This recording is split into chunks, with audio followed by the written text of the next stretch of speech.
ஒரு பார்லிமெண்ட்டுக்கு மெம்பர் அனுப்புறீங்க, எப்படிப்பட்டவரங்க அனுப்புவீங்க? ஒரு அடிமை அனுப்புறீங்களா? அது ஒரு ஆட்டுக்குட்டி அனுப்பிடுங்க, அதுவாக போய் எங்க மேய்ச்சிட்டு வரும். அதிமுக அடிமை அனுப்பிவிட்டா என்ன பண்ணும்? அது போய் பார்லிமெண்ட் போகுமா இல்லையான்னு கூட தெரியாது. இப்படிப்பட்ட ஒரு விஷயத்தை தயவு செஞ்சு நீங்க தெளிவா முடிவெடுங்க. தொல் திருமாவளவன் அவர்கள் தான் போன தடவை போன பொழுது 100 நாட்கள் 70 நாட்கள் 70% பாராளுமன்றத்திற்கு சென்றவர். இன்னும் 70% போயிருக்கிற பெருமையா பேசுறீங்க. ஆமாங்க, அன்புமணி ராமதாஸ் 10% கூட போகலீங்க,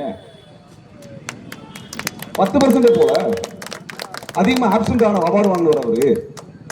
அப்ப நீங்க யாருக்கு போடுவீங்க? இந்தியாவில் கூட இஸ்லாமியர்களை எல்லாம் இனப்படுகொலை செய்வான்றான். எவ்வளவு துணிச்சல் இருந்தா இப்படி வெளிப்படையாக பேசுவான். எங்களுக்கு 400 சீட்டு கிடைச்சிருச்சுன்னா இந்தியாவினுடைய தலைவிதி எல்லாம் நான் மாத்துவாங்கிறான். உனக்கெல்லாம் 400 சீட்டு கிடைச்சி இந்தியாவின் தலைவிதியை மாத்துவதாக நீ நினைத்துக் கொண்டிருந்தால் அதற்கு எதிரான பெரும் போராட்டத்தை தமிழ்நாடு வழி நடத்தும். அப்படியான நெருக்கடியான சூழல் வரவே வராது. கவலையே படாதீங்க, மோடி ஜெயிக்க போறதே கிடையாது, மோடி வெற்றி பெற போறதே கிடையாது. அச்சத்தில் நிற்கிறாங்க.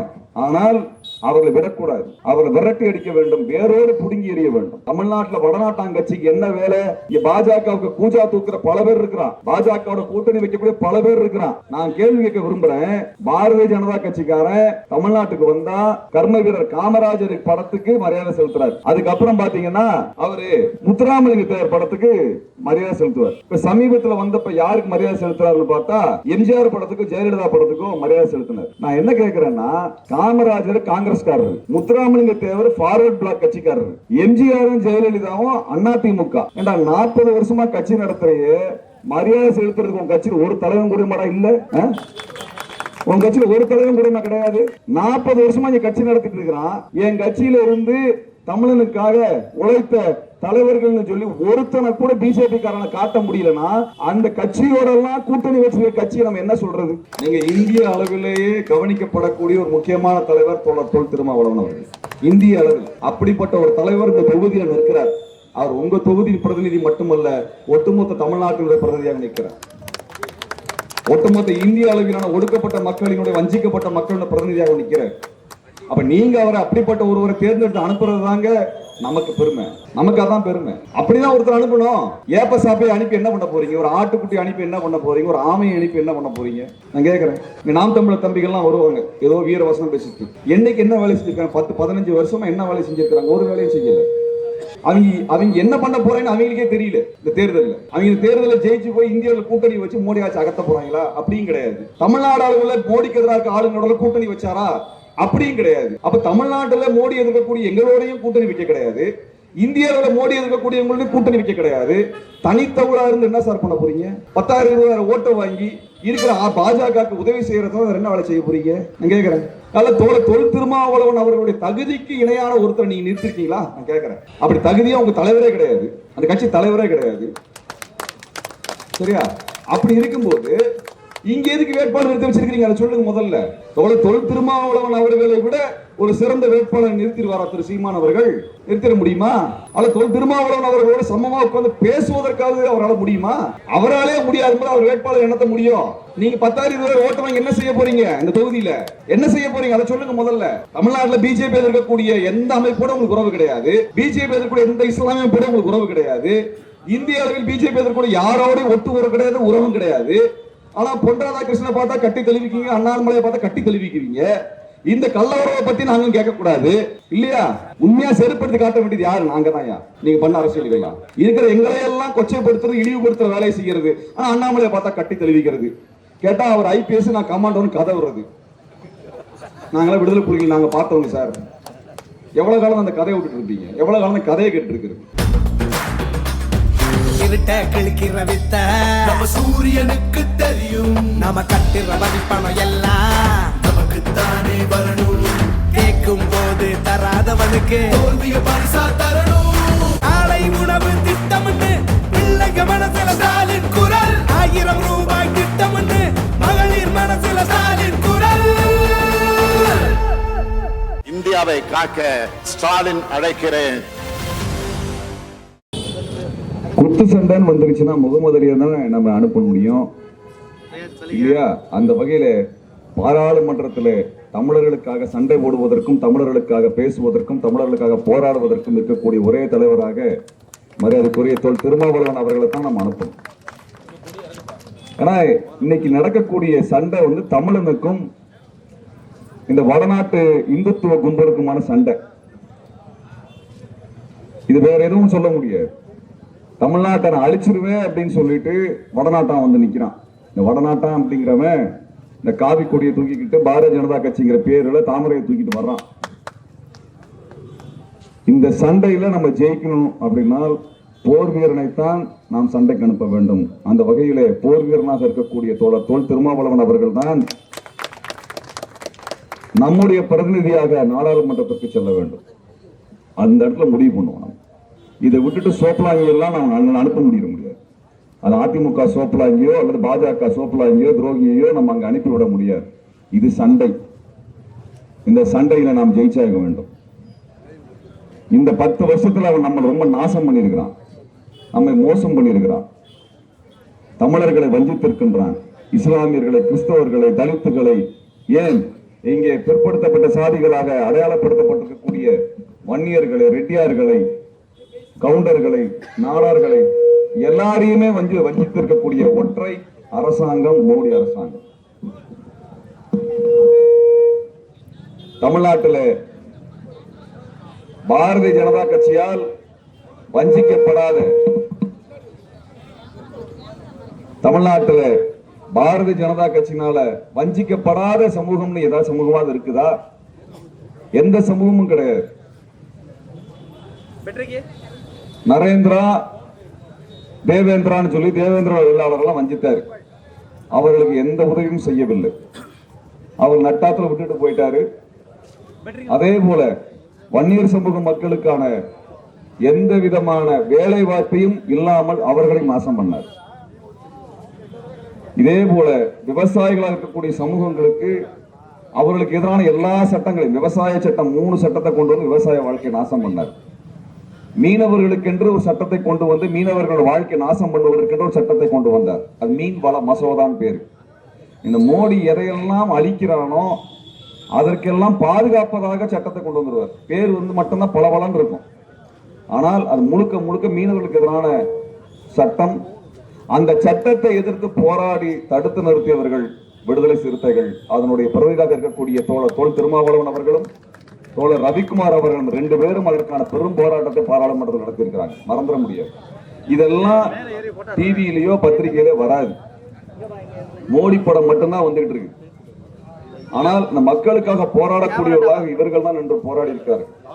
இதற்கு பிறகு நாம் சந்தித்த மிகப்பெரிய பிரச்சனை, மிகப்பெரிய நெருக்கடி இந்த சிஏஏ என்ஆர்சி என்கின்ற இந்த கொடும் சட்டம். இந்த சிஏஏ என்ஆர்சிக்கு எதிரான பெரும் எழுச்சி தமிழ்நாடு முழுவதும் நடந்தது. இது முஸ்லிம்களுக்கு எதிரான மிக முக்கியமான நகர்வாக பாஜக பண்ணலாம். முஸ்லிம் சமூகம் மிகப்பெரிய அளவுக்கு வீதியில இறங்கி நின்று போராட்டம் நடத்தினார்கள். அந்த போராடுகின்ற முஸ்லிம்களை, இஸ்லாமியர்களை ஆண்கள் என்று, பெண்கள் என்று, குழந்தைகள் என்று பாராமல் அன்றைய எடப்பாடி அரசு அவர்களை துன்புறுத்தியதா இல்லையா? வண்ணாரப்பேட்டையில ஷாகின் பாக்கில அமர்ந்திருந்த பெண்கள் மீது நடு இரவில காவல்துறை ஏவி விட்டவர் யார்? எடப்பாடி. அதன் பிறகு அந்த இரவு முழுவதும் தமிழ்நாடு முழுவதும் இருக்கக்கூடிய பெண்கள் வீதிக்கு வந்தார்கள். இஸ்லாமிய பெண்கள் வீதிக்கு வந்த ரோடுகளை, சாலைகளை மறித்தார்கள். அதற்கு பிறகுதான் எடப்பாடி அரசு பணிந்தது. அப்படியான குடியுரிமை திருத்த சட்டம் என்று சொல்லப்படுகின்ற சிஏஏக்கு எதிரான பெரும் போராட்டத்தில் பெருந்திரளாக பங்கு கொண்ட கட்சி விடுதலை சிறுத்தைகள் கட்சி. அதற்கான அனைத்து போராட்டங்களையும் பங்கெடுத்தவர் தொல் திருமாவளவன் அவர்கள். இந்த மீனவர் மல மசோதா மீனவர்களுக்கானது. அந்த மீனவர்களுக்காக அவர் குரல் கொடுத்தார். இந்த சிஏஏ முஸ்லிம்களுக்கானது என்று அவன் கொண்டு வந்தான். அடிப்படையிலே முஸ்லிம்கள் மட்டுமல்ல, இங்க இருக்கக்கூடிய இந்துக்களும் அதனால் நசுக்கப்படுவார்கள் என்பதை மறந்துவிடக் கூடாது. அது சிஏஏங்கிறது ஒரு முஸ்லிம்களுக்கு எதிரானது என்று பலர் நினைத்துக் கொண்டிருக்கிறார்கள். முஸ்லிம்கள் தான் அதற்கு எதிரான போராட்டத்தை நடத்தினார்கள். முஸ்லிம்களுக்கு தான் இந்த ஆபத்து புரிந்தது. ஆனால் அது வெகுஜன மக்கள் அனைவருக்கும் எதிரானது. இலங்கையிலிருந்து வரக்கூடிய தமிழர்கள், ஈழத் தமிழர்களுக்கு அவர்கள் இந்துக்களை அங்கீகரிக்க மாட்டோம்னு சொன்னானே, என்ன அர்த்தம்? பாகிஸ்தான்ல இருந்து வரக்கூடிய இந்துக்களை நாங்கள் அங்கீகரிக்கிறோம், ஆப்கானிஸ்தான்ல இருந்து வர்ற இந்துவை அங்கீகரிப்போம், பங்களாதேஷ்ல இருந்து வரக்கூடிய இந்துவை அங்கீகரிப்போம். ஆனால் ஈழத்திலிருந்து வரக்கூடிய இந்துக்களை அங்கீகரிக்க மாட்டோம்னா, ஈழத்திலிருந்து வர்றவன் தமிழன், அவனை நாங்கள் இந்துக்களாக அங்கீகரிக்க மாட்டோம் என்று அர்த்தம். அப்படி அர்த்தம்னா சிஏஏல பாதிக்கப்படக்கூடியது தமிழ்நாட்டில் இருக்கக்கூடிய முஸ்லிம்கள் மட்டுமல்ல, தமிழ்நாட்டில் இருக்கக்கூடிய இந்துக்களும் சேர்ந்துதான் பாதிக்கப்பட போவார். இப்படி குடியுரிமை திருத்த சட்டத்திற்கு எதிராகவும் ஒரு பெரும் போராட்டத்தை நடத்தியவர் தோழர் தொல் திருமாவளவன் அவர்கள். அதே போல ரொம்ப முக்கியமாக இங்கே இந்த வன்னியர் சமூக இளைஞர்கள் உள்ளிட்ட பிற்படுத்தப்பட்ட ஜாதிகளுக்கு அரசாங்க வேலையை மறுத்தவர், இடஒதுக்கீட்டை நிராகரித்தவர் நரேந்திர மோடி. அதை மறந்துடக்கூடாது, யாரும் பேச மாட்டாங்க. இந்த பிற்படுத்தப்பட்ட சாதிகள், அதாவது வன்னியரு, ரெட்டியாரு, கவுண்டரு, நாடாரு, முக்குளத்தோர் என்று சொல்லக்கூடிய இந்த ஜாதிகளின் பாதுகாவலர் சொல்லக்கூடிய யாரும் இந்த மாணவர்களுடைய, இந்த இளைஞருடைய எதிர்காலத்துக்காக போராட்டம் நடத்தவில்லை. அவர்களுக்காக போராட்டம் நடத்திய ஒரே தலைவர் தோழர் தொல் திருமாவளவன் மட்டும்தான், வேற யாரும் பேசல. இந்த பிற்படுத்தப்பட்ட சாதி இளைஞர்களுக்கான மருத்துவ இடங்களையும் மோடி சர்க்கார் ரத்து செய்தது. அதை பறித்து கொண்டு போய் உயர்ஜாதிக்காரர்களுக்கு ஒப்படைச்சாங்க. அதை எதிர்த்து தமிழ்நாடு முழுவதும் ஆர்ப்பாட்டம் நடத்தியது விடுதலை சிறுத்தைகள் மட்டும்தான், வேற யாருமே இல்லை. இன்னைக்கு பாட்டாளி மக்கள் கட்சி இருக்கிறது, அவர்கள் பாஜகவோடு கூட்டணி வைத்திருக்கிறார்கள். பாமக என்னைக்கால் போராட்டம் நடத்தி இருக்கிறதா? அதுக்காக கிட்டத்தட்ட 10,000 மருத்துவ இடங்கள், இந்த வன்னியர் சமூக இளைஞர்கள் படிக்க வேண்டிய இடங்களை ரத்து செய்தது பாஜக. அதை எதிர்த்து மருத்துவர் அன்புமணி ராமதாஸ் பேசியிருப்பாரா? என்னைக்காவது போராட்டம் நடத்தியிருப்பாரா? இந்த கேள்வியை எல்லாம் நான் ஏன் உங்களிடத்தில் கேட்கிறேன் என்றால், நீங்கள் வேலை செய்யக்கூடிய இடத்திலே, நீங்கள் இருக்கக்கூடிய இடத்துல இருக்கக்கூடிய இந்த பிற சமூக இளைஞர்களை பார்த்து நீங்க கேட்க வேண்டிய கேள்வி இது. மீதி ஜாதியா சண்டை போடுறதுல மீசையை முறுக்கிட்டு வந்துருவாங்க. நியாயத்தை கேள்வி கேட்கணும், பதில் சொல்ல வராது. அந்த நியாயத்திற்காக போராடக்கூடியவர் தான் தொல் திருமாவளவன் அவர்கள். நம்ம வெறுமன வாக்கு கேட்க வரல. இத்தனை வேலைகளை, இத்தனை போராட்டங்களை, இத்தனை சாதனைகளை செய்துவிட்டுத்தான் அந்த சாதனைகள் மீது நின்றுதான் நம்ம வாக்கு கேட்கின்றோம். மோடி அரசாங்கத்தை விட்டுற முடியுமா? மோடி அரசாங்கம் 10 வருஷத்துக்கு நம்மளை நாசம் பண்ணாங்களே, அதையெல்லாம் மறந்துட முடியுமா? 10 வருஷத்துக்கு முன்னாடி இந்த பெட்ரோல் டீசல் விலை என்ன, கேஸ் விலை என்ன, இன்னைக்கு விலை என்ன? இப்படி இருக்கக்கூடிய இந்த மோடி அரசாங்கத்திற்கு இன்னைக்கு என்ன சொல்றான் அவன்? இந்தியாவில் கூட இஸ்லாமியர்களை எல்லாம் இனப்படுகொலை செய்வான்றான். எவ்வளவு துணிச்சல் இருந்தா இப்படி வெளிப்படையாக பேசுவான். எங்களுக்கு 400 சீட்டு கிடைச்சிருச்சுன்னா இந்தியாவினுடைய தலைவிதியெல்லாம் நான் மாற்றுவாங்கிறான். உனக்கெல்லாம் 400 சீட்டு கிடைச்சி இந்தியாவின் தலைவிதியை மாற்றுவதாக நீ நினைத்துக் கொண்டிருந்தால் அதற்கு எதிரான பெரும் போராட்டத்தை தமிழ்நாடு தான் வழி நடத்தும். அப்படியான நெருக்கடியான சூழல் வரவே வராது. கவலையே படாதீங்க, மோடி ஜெயிக்க போறதே கிடையாது, மோடி வெற்றி பெற போறதே கிடையாது. அச்சத்தில் நிற்கிறான். ஆனால் அவர்களை விடக்கூடாது, அவர்களை விரட்டி அடிக்க வேண்டும், வேரோடு புடுங்கி எறிய வேண்டும். தமிழ்நாட்டில் வடநாட்டாங்கட்சிக்கு என்ன வேலை? இங்க பாஜகவுக்கு கூஜா தூக்குற பல பேர் இருக்கிறான், பாஜகவோட கூட்டணி வைக்கக்கூடிய பல பேர் இருக்கிறான். நான் கேள்வி கேட்க விரும்புறேன். பாரதிய ஜனதா கட்சிக்காரன் தமிழ்நாட்டுக்கு வந்தா கர்ம வீரர் காமராஜர் படத்துக்கு மரியாதை செலுத்துறாரு. அதுக்கப்புறம் பாத்தீங்கன்னா அவரு முத்துராமலிங்க தேவர் படத்துக்கு மரியாதை செலுத்துவார். இப்ப சமீபத்தில் வந்தப்ப யாருக்கு மரியாதை செலுத்துறாருன்னு பார்த்தா எம்ஜிஆர் படத்துக்கும் ஜெயலலிதா படத்துக்கும் மரியாதை செலுத்தினார். நான் என்ன கேட்கிறேன்னா, காமராஜர் காங்கிரஸ்காரர், முத்துராமலிங்க தேவர் ஃபார்வர்ட் பிளாக் கட்சிக்காரர், எம்ஜிஆரும் ஜெயலலிதாவும் அதிமுக. ஏண்டா 40 வருஷமா கட்சி நடத்துறையே, மரியாதை செலுத்துறதுக்கு உங்க கட்சியில் ஒரு தலைவன் கூட மாடா இல்ல? உங்க கட்சியில் ஒரு தலைவன் கூட கிடையாது. 40 வருஷமா நீ கட்சி நடத்திட்டு இருக்கிறான். என் கட்சியில இருந்து தமிழனுக்காக உழைத்த தலைவர்கள் சொல்லி ஒருத்தனை கூட பிஜேபி காரனை காட்ட முடியலன்னா அந்த கட்சியோட எல்லாம் கூட்டணி வச்சிருக்க கட்சியை நம்ம என்ன சொல்றது? கேட்கிறேன் நான், என்ன சொல்றது? அந்த கட்சி எல்லாம் அவனுக்கு என்ன பண்றானுங்க? எல்லா கட்சி தலைவர்களும் திருடுறது, பகத்சிங் திருடிக்கிறது. பகத்சிங் RSSக்கு எதிரானவர், கம்யூனிஸ்ட், நாத்திகர், அவரை திருடி வச்சுக்குவான். அம்பேத்கர் அவர்கள், அண்ணல் அம்பேத்கர் அவர்கள் இந்து மதத்தை நான் வேறறுப்பேன் என்று சொன்னவர், அவரை திருடி வச்சுக்குவான். இப்படியே வந்த தமிழ்நாட்டில் காமராஜரை திருடுறது, ஆனா காமராஜர் கொலை பண்றதுக்கான எல்லா வேலையும் செஞ்சது RSS. காமராஜரை வீடோட கொளுத்துறதுக்கு வேலை பார்த்தானுங்க, வீட்டை கொளுத்துறானுங்க. அதுல காமராஜர் பின் சுவர் வழியாக எட்டி குதித்து டெல்லியிலிருந்து தப்பி வந்தார். தான் கொலை செய்ய நினைச்ச காமராஜரை இன்னைக்கு தலைவரா எடுத்துட்டு மாலை போடுறாங்க. இவனுக்கு கொலை செஞ்ச காந்தியை இவனுங்க வந்து மாலை போடுவானுங்க.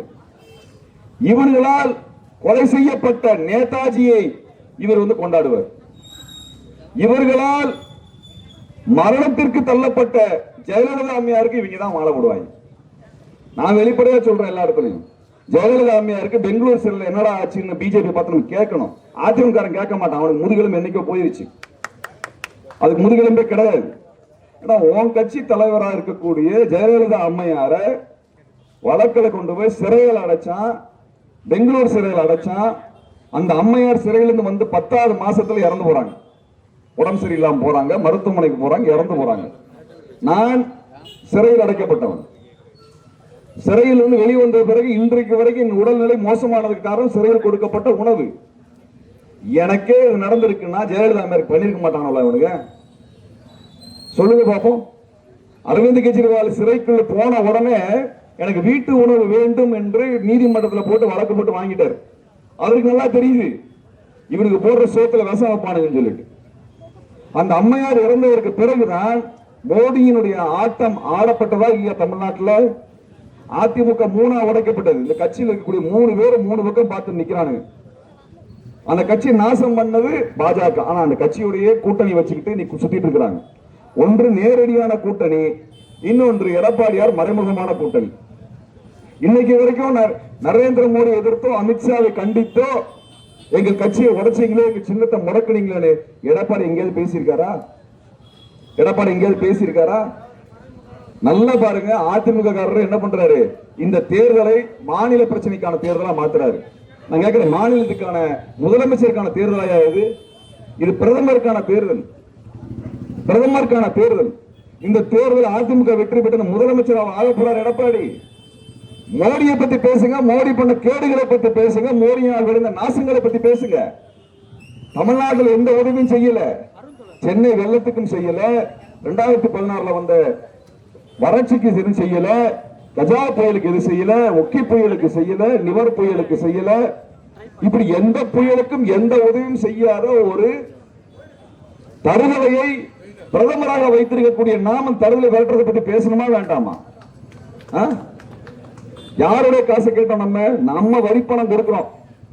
நம்ம கொடுக்கக்கூடிய வரிப்பணம் இங்க இருக்கக்கூடிய எல்லா பொருளுக்கும் இருக்குது. நீங்க வாங்குற 1 ரூபா ஷாம்புக்கு வரி போட்டிருக்கிறான், 10 ரூபா சோப்புக்கு வரி போட்டிருக்கிறான், 2 ரூபா தீப்பெட்டிக்கு வரி போட்டிருக்கிறான். தீப்பெட்டிக்கெல்லாம் 12% வரி.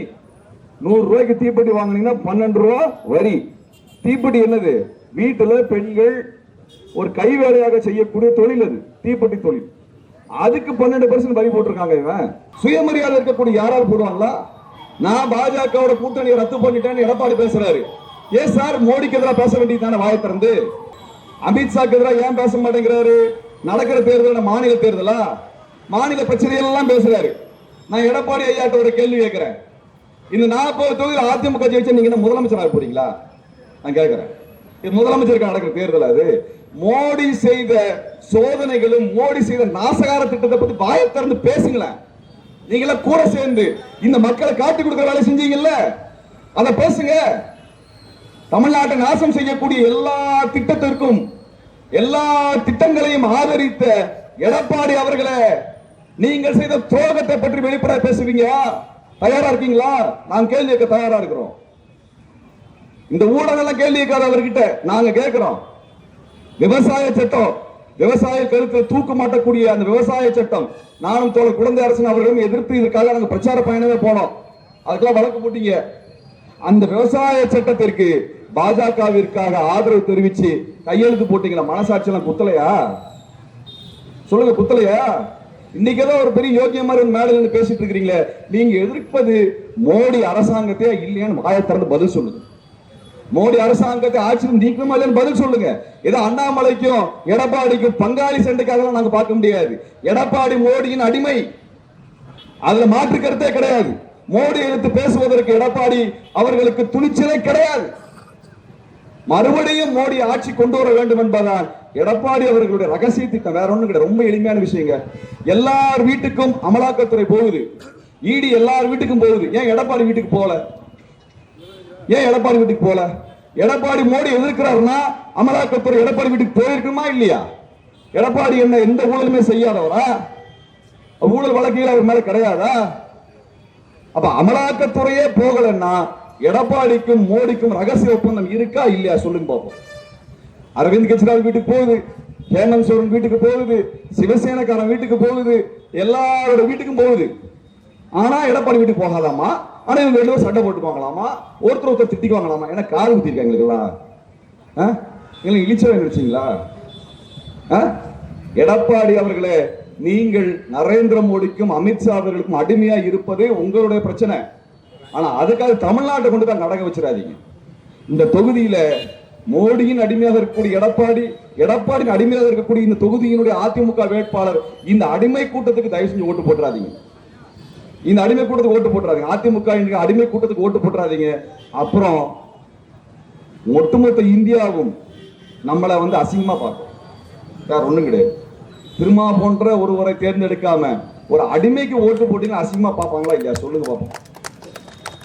திருமாவுடைய தகுதிக்கும் அவருடைய கல்விக்கும் அவருடைய பேச்சுக்கும் அவருடைய செயல்பாட்டுக்கு இணையா இந்த வேட்பாளர் வருவாராங்க? நான் கேட்கிறேன். எதிர்கட்சியில் நிறுத்திருக்காங்களே, இந்த வேட்பாளருக்கு அந்த தகுதி இருக்கா? முதல்ல நான் அவரெல்லாம் விடுங்க, திருமாவோடலாம் வேண்டாம், விடுதலை சிறுத்தைகள்ல இருந்து ஒருத்தரை கூட நிக்க வைக்கிறோம், அவரோட நின்று பேச சொல்லுங்க பார்க்கலாம். இந்த அதிமுகவோட வேட்பாளர் நான் கேட்கிறேன். அதிமுக வேட்பாளர் அவர்களே, பேர் என்னங்க? சந்திரகாசன் அவர்களே, நீங்க விடுதலை சிறுத்தைகள்ல இருந்து அல்லது மே 17 இயக்கத்திலிருந்து ஒரு தோழர் வருவாரு, அவரோட நேரடியாக நின்று இந்தியாவில் என்ன பிரச்சனைன்னு பேசியிருக்க பார்ப்போம். பொது மேடையில் நாங்கள் பொது மேடை போட தயாரா இருக்கோம். இன்னைக்கு நாங்க சவால் விடுறாங்க.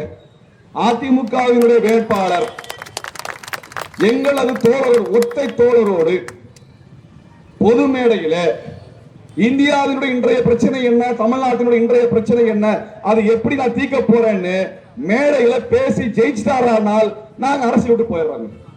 பண்ணிடுவாரா? அவர் என்னங்க, அவர் தலைவர் எடப்பாடி பேச மாட்டாருங்க, அவருக்கே தெரியாது.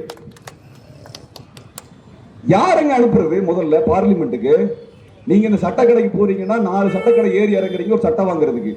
ஹோட்டலுக்கு போறீங்க, 4 ஹோட்டலுக்கு போறீங்க, ஒரு தோசை திங்கிறது, இட்லி திங்கிறது, நல்லா இருக்கா, சட்னி நல்லா இருக்கான்னு கேட்கறதுக்கு. ஒரு பார்லிமெண்ட்டுக்கு மெம்பர் அனுப்புறீங்க, எப்படிப்பட்டவங்க அனுப்புவீங்க? ஒரு அடிமை அனுப்புறீங்களா? அது ஒரு ஆட்டுக்குட்டி அனுப்பிடுங்க, அதுவாக போய் எங்க மேய்ச்சிட்டு வரும். அதிமுக அடிமை அனுப்பிவிட்டா என்ன பண்ணும்? அது போய் பார்லிமெண்ட் போகுமா இல்லையான்னு கூட தெரியாது.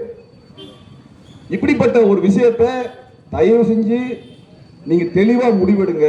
தொல் திருமாவளவன் அவர்கள் தான் போன தடவை போன பொழுது 100 நாட்கள் 70 நாட்கள் 70% பாராளுமன்றத்திற்கு சென்றவர். இன்னும் 70% தான் போயிருக்கிற பெருமையா பேசுறீங்க. ஆமாங்க, அன்புமணி ராமதாஸ் 10% கூட போலீங்க,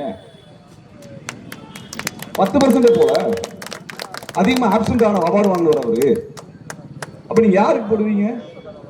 அப்ப உங்க தொகுதிக்கும் இந்த தொகுதியில வாழக்கூடிய உங்கள் பிள்ளைகளின் எதிர்காலத்திற்கும் யார் இருந்தா நல்லா இருக்குமோ, யார் படித்தவரோ, பண்பானவரோ, அறிவானவரோ, மக்கள் அணுகக்கூடியவரோ, மக்களுக்காக போராடக்கூடியவரோ அவங்களை அனுப்புங்க. அதை விட்டுட்டு நீங்க இத்தனை வருஷமா இந்த கட்சி தான் பார்த்தேன். நான் திரும்ப சொல்றேன், உண்மையாலுமே ரெட்டலை கட்சிக்காரரா நீங்க இருந்து, அதிமுக காரரா நீங்க இருந்தீங்கன்னா, உங்க கட்சியை காப்பாற்றணும்னா உங்க கட்சியை பாஜக அடகு வச்சவரிடம் இருந்து முதல்ல உங்க கட்சியை காப்பாத்துங்க, அதுக்கப்புறம் மற்றதை காப்பாற்றுற வழியை பார்க்கலாம். ஆகவே இந்த தேர்தலில் பானை சின்னம் தான் வெற்றி பெற வேண்டும், பானை சின்னம் தான் வெற்றி பெற வேண்டும். நீங்க இந்திய அளவிலேயே கவனிக்கப்படக்கூடிய ஒரு முக்கியமான தலைவர் தொல் திருமாவளவன் அவர்கள். இந்திய அளவில் அப்படிப்பட்ட ஒரு தலைவர் இந்த தொகுதியில் நிற்கிறார். அவர் உங்க தொகுதியின் பிரதிநிதி மட்டுமல்ல, ஒட்டுமொத்த தமிழ்நாட்டினுடைய பிரதிநிதியாக நிற்கிறார். ஒட்டுமொத்த இந்திய அளவிலான ஒடுக்கப்பட்ட மக்களினுடைய, வஞ்சிக்கப்பட்ட மக்களுடைய பிரதிநிதியாக நிற்கிறார். அப்ப நீங்க அவரை அப்படிப்பட்ட ஒருவரை தேர்ந்தெடுத்து அனுப்புறது தாங்க நமக்கு பெருமை, நமக்கு அதான் பெருமை. அப்படிதான் ஒருத்தர் அனுப்பணும். ஏப்ப சாப்பை அனுப்பி என்ன பண்ண போறீங்க? ஒரு ஆட்டுக்குட்டி அனுப்பி என்ன பண்ண போறீங்க? ஒரு ஆமையை அனுப்பி என்ன பண்ண போறீங்க? நான் கேட்கிறேன். நாம் தமிழர் தம்பிகள்லாம் வருவாங்க, ஏதோ வீர வசனம் பேசிட்டு, என்னைக்கு என்ன வேலை செஞ்சிருக்காங்க? 10-15 வருஷமா என்ன வேலை செஞ்சிருக்காங்க? ஒரு வேலையும் செய்யல. அவங்க என்ன பண்ண போறேன்னு அவங்களுக்கே தெரியல. இந்த தேர்தலில் அவங்க தேர்தலில் ஜெயிச்சு போய் இந்தியாவில் கூட்டணி வச்சு மோடி ஆட்சி அகத்த போறாங்களா? அப்படியும் கிடையாது. தமிழ்நாடு அளவில் மோடிக்கு எதிராக இருக்க ஆளுங்களோட கூட்டணி வச்சாரா? அப்படியும் கிடையாது. அப்ப தமிழ்நாட்டில் மோடி எதிர்க்கக்கூடிய எங்களோடையும் கூட்டணி வைக்க கிடையாது, இந்தியாவில் மோடி எதிர்க்கக்கூடிய எங்களோட கூட்டணி வைக்க கிடையாது. தனித்தவரா இருந்து என்ன சார் பண்ண போறீங்க? 10,000 ஓட்டை வாங்கி இருக்கிற பாஜகவுக்கு உதவி செய்யறத என்ன வேலை செய்ய போறீங்க? நான் கேட்கிறேன். தொல் திருமாவளவன் அவர்களுடைய தகுதிக்கு இணையான ஒருத்தரை நீங்க நிறுத்திருக்கீங்களா? நான் கேட்கிறேன். அப்படி தகுதியா உங்க தலைவரே கிடையாது, அந்த கட்சி தலைவரே கிடையாது. சரியா? அப்படி இருக்கும்போது இங்க எதுக்கு வேட்பாளர் நிறுத்தி வச்சிருக்கீங்க? அதை சொல்லுங்க முதல்ல. தொல் திருமாவளவன் அவர்களை விட ஒரு சிறந்த வேட்பாளர் நிறுத்திடுவாரா திரு சீமான் அவர்கள்? நிறுத்திட முடியுமா? அல்ல தொல் திருமாவளவன் அவர்களோட சமமா உட்கார்ந்து பேசுவதற்காக அவரால் முடியுமா? அவராலே முடியாது போது அவர் வேட்பாளர் என்னத்த முடியும்? நீங்க 10,000 ஓட்டு வாங்கி என்ன செய்ய போறீங்க? இந்த தொகுதியில என்ன செய்ய போறீங்க? அதை சொல்லுங்க முதல்ல. தமிழ்நாட்டில் பிஜேபி எதிர்க்கக்கூடிய எந்த அமைப்போட உங்களுக்கு உறவு கிடையாது. பிஜேபி எதிர்க்கூடிய எந்த இஸ்லாமிய அமைப்போட உங்களுக்கு உறவு கிடையாது. இந்திய அளவில் பிஜேபி எதிர்க்கூடிய யாரோட ஒட்டு உறவு கிடையாது, உறவும் கிடையாது. ஆனா பொன் ராதாகிருஷ்ணனை பார்த்தா கட்டி தெளிவிக்கீங்க, அண்ணாமலையை பார்த்தா கட்டி தெளிவிக்கிறீங்க. இந்த கள்ள உறவை பத்தி நாங்களும் கேட்க கூடாது இல்லையா? உண்மையா செருப்படுத்தி காட்ட வேண்டியது யாரு? நாங்க தான். நீங்க பண்ண அரசியல்களா இருக்கிற எங்களையெல்லாம் கொச்சைப்படுத்துறது, இழிவுபடுத்துற வேலையை செய்யறது. ஆனா அண்ணாமலையை பார்த்தா கட்டி தெளிவிக்கிறது. கேட்டா அவர் ஐபிஎஸ், நான் கமாண்டோன்னு கதை வர்றது. நாங்களாம் விடுதலை புலிகள் நாங்க பார்த்தவங்க சார். எவ்வளவு காலம் அந்த கதையை விட்டுட்டு இருப்பீங்க? எவ்வளவு காலம் அந்த கதையை கேட்டு இருக்கிறது? ஏதோ சின்ன பசங்க வடல பசங்க கிட்ட கதை சொல்லி ஏமாத்தி ஓட்டு வாங்கி யாருக்கு உதவி பண்றீங்க? அந்த கட்சிக்கும் ஓட்டு போட்டு ஒன்னும் ஆயிர போறது. நீங்கள் ஒற்றை நபராக தேர்ந்தெடுக்க வேண்டியவர் தொல் திருமாவளவன் அவர்கள். நாம் தமிழர் கட்சியினுடைய தம்பிகளுக்கு சொன்னா அவங்க ரொம்ப நேர்மையான பசங்க, நல்ல பசங்க. ஆனா ஒண்ணுக்கு உருப்படாதுக்கு வேலை பார்த்துட்டு இருக்கிறீங்க. ஒரு உருப்படாத ஒரு வேலைக்கு வந்து நின்றுட்டு இருக்கிறீங்க. உங்க உழைப்பை அதுக்கு வீணாக்காதீங்க. அந்த உழைப்பை வீணாக்காதீங்க. ஒரு தமிழ் தேசிய அரசியல், தமிழர் உரிமை அரசியலுக்காக நிற்கக்கூடிய திருமாவளவன் அவர்களை நீங்க ஆதரிக்கும். அப்படி என்ன சார் பெரிய வேட்பாளர் உங்களுக்கு காட்டி நிறுத்திட போறீங்க? நான் கேட்கிறேன். ஆக இந்த விஷயங்களை தெளிவுபட்டு இப்படிப்பட்ட ஒரு வேட்பாளர் இந்த தொகுதி கிடைத்திருக்கிறார். அது ரொம்ப மகிழ்ச்சிக்குரிய விஷயம், பெருமைக்குரிய விஷயம். இவர் வந்து இந்த தொகுதிக்கு மட்டும் நாடாளுமன்ற உறுப்பினராக நான் பார்க்கல, ஒட்டுமொத்த தமிழ்நாட்டினுடைய தலைவராகவும் பிரதிநிதியாகவும் தான் நான் பார்க்கின்றேன். அந்த வகையில் திருமாவளவன் அவர்களை நீங்க பாராளுமன்றத்துக்கு அனுப்புங்க. அதிமுகவின் அடிமை கும்பலையும் இந்த பாஜகவோட கூட்டணி வைத்திருக்கக்கூடிய ஒட்டுமொத்த கும்பலையும் வீட்டுக்கு அனுப்புங்க. தாமரை தமிழ்நாட்டில் வேகக்கூடாது. வேண்டுமானால் தாமரை குக்கர்ல வச்சு வேக வச்சு அனுப்பி விட்டுருங்க. அதுக்கு மேல ஒன்றும் செய்ய முடியாது. சரிங்களா? தமிழ்நாட்டில் என்எல்சியோடைய நிலம் அப்படிங்கிற என்எல்சி எடுத்து கையகப்படுத்த நிலம் யாரோடது? இங்க இருக்க சாதாரண சாமானிய விவசாயியோடது. அது வன்னியர் சமூக மக்களும் அடக்கம். அந்த என்எல்சி யாரோடது? மோடி சர்க்காரோடது. 25,000 ஏக்கர் ஜெயங்கொண்டத்திலிருந்து நெய்வேலி வரைக்கும் என்எல்சி கையகப்படுத்துச்சுல்ல, அதற்கு எதிராக நீங்க அன்புமணி ராமதாஸ் அவர்கள் போராட்டம் நடத்தினார். ஆனா என்எல்சி யார் கையில சார் இருக்கு? என்எல்சி மோடி கையில இருக்குது. இன்னைக்கு மோடியோட கூட்டணி வச்சிருக்கீங்களே, அது என்ன நாங்க சொல்றது? என்னன்னு சொல்றது? என்எல்சியில இருந்து இந்த விவசாய நிலங்களை விடுவிச்சிருக்கீங்களா? அப்படி ஏதாவது கூட்டணியில பேசியிருக்கீங்களா? நான் கேட்கிறோம். என்எல்சியில இங்க இருக்கக்கூடிய வன்னிய சமூக இளைஞர்களுக்கு வேலை வாய்ப்பு தர வேண்டும் என்று நாங்கள் கூட்டணி பேசியிருக்கோம் பேசினீங்களா? இன்னைக்காவது அப்படி எதுவும் பேசல, அப்படி எதுவும் பண்ணல. என்எல்சிக்காக நாங்களும் போராடி இருக்கிறோம். என்எல்சி முற்றுகை போட்டு தோழர் வேல்முருகனோட சேர்ந்து போராடி இருக்கின்றோம். ஆக இங்க பசப்பு அரசியல், ஏமாற்று அரசியல் எல்லாம் மூட்டை கட்டி விட்டுவிட்டு தமிழ்நாட்டின் உரிமைக்காக போராடுகின்ற தலைவர்களை தேர்ந்தெடுக்கக்கூடிய நல்ல அரசியல் தலை நிமிர்ந்து வரட்டும். அப்படியான ஒரு அரசியலை தேர்ந்தெடுக்க வேண்டும் என்றால் பானை சின்னத்திலே தொல் திருமாவளவன் அவர்களை நீங்க தேர்ந்தெடுத்து அனுப்புங்க. அது பெரு வெற்றி அடைஞ்சு அவர் மேல போகணும். அங்கே பாராளுமன்றத்தில் தமிழர் உரிமைக்காக அவர் பேச வேண்டும். அவர் ஒட்டுமொத்த தமிழினத்தின் குரலாக அவர் இருப்பார் என்று நான் உறுதியாக நம்புகின்றேன். சிதம்பரம் வாழ் மக்கள் மான உணர்வு கொண்டவர்கள். அதனால் அவர் அதிமுகவை நிராகரிப்பார்கள், பாஜகவை நிராகரிப்பார்கள். தொல் திருமாவளவனை தேர்ந்தெடுப்பார்கள் என்று நான் உறுதியாக நம்புகின்றேன். அந்த வகையில தொல் திருமாவளவன் அவர்கள் வெற்றி பெறுகின்ற அந்த வெற்றி விழாவிலே உங்களை சந்திக்க நாங்கள் மீண்டும் வருகிறோம். நன்றி, வணக்கம்.